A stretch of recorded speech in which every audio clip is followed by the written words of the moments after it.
You may or may not have ever cooked a Cornish game hen. My mom used to make these when we were little, when we were having a fancy dinner. You can serve these one per person or a half per person, depending on what else you're serving. This is how they come in the grocery store. You can typically find them in the freezer section.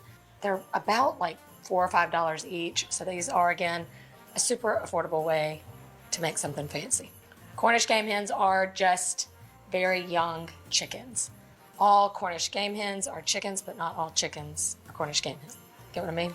This is gonna be a very simple preparation for Cornish hens, just similar to a roasted chicken. I've already thawed these out and just sort of patted them dry. Now I'm just gonna rub them with some olive oil and season it with some salt and pepper. You wanna get inside and outside just how you would if you were roasting a chicken. Next, I'm just gonna stuff the cavity with a quarter of a lemon and a sprig of rosemary. This is gonna deliver a lot of aromatic flavor into the bird.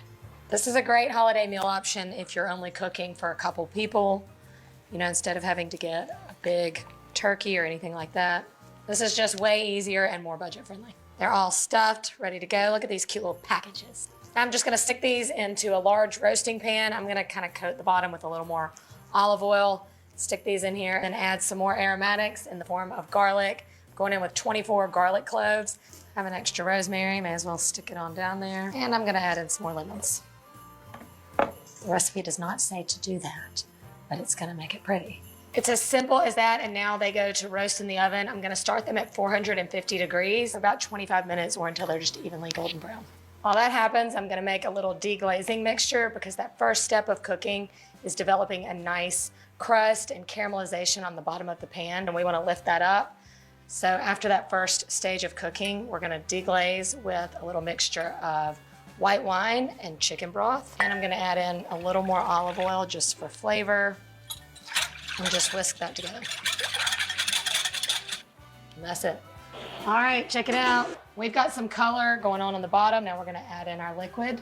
I didn't pour it directly over the little game hens because I don't wanna mess up that crispy skin. Crank the oven down to 350 degrees, go for about another 25 minutes, and then you're gonna wanna baste them about halfway through. This smells so good. Look at those. Impressive, easy, crispy. I'm just gonna create a simple sauce with the pan drippings.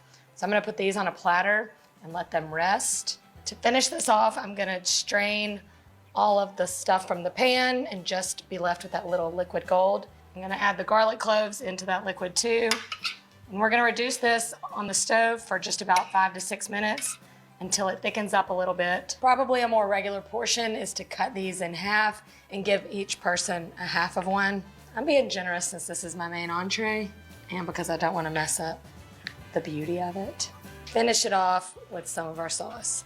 Look at this garlicky, savory deliciousness.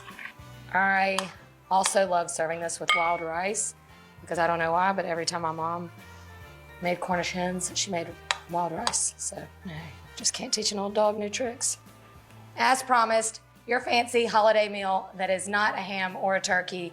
It's so easy, and you didn't have to wait hours for a turkey to cook all day. Now, if I was really just by myself, I'd probably just go for it and eat it with my hands, but I'm gonna try to be a lady. Tender and juicy, crispy on the outside, just the way I like it. You know that turkey is always dried out. Not this guy. This meal is definitely something you should try this holiday season, and when you do, don't forget to tag me. See you next week.